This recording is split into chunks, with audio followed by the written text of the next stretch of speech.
na prcačce. s českou historií. Co? Lepšího kokota byste našli. Jistě. Jsem totiž Píča blbá! v minulém díře Hitler obsadil. Okay.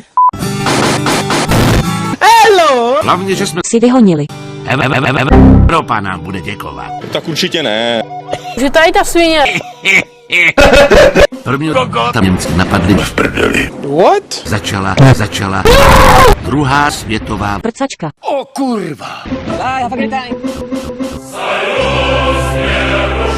V roce 1940 Hitler bleskově obsadil zastavil se až v prdeli. Teď ovládám celou Evropu. Cože? Zbývá Natočit. letecká Prcačka. o Británii nebyla dobrá. Tak určitě. Slabší královské Sperma. se dokázalo ubránit.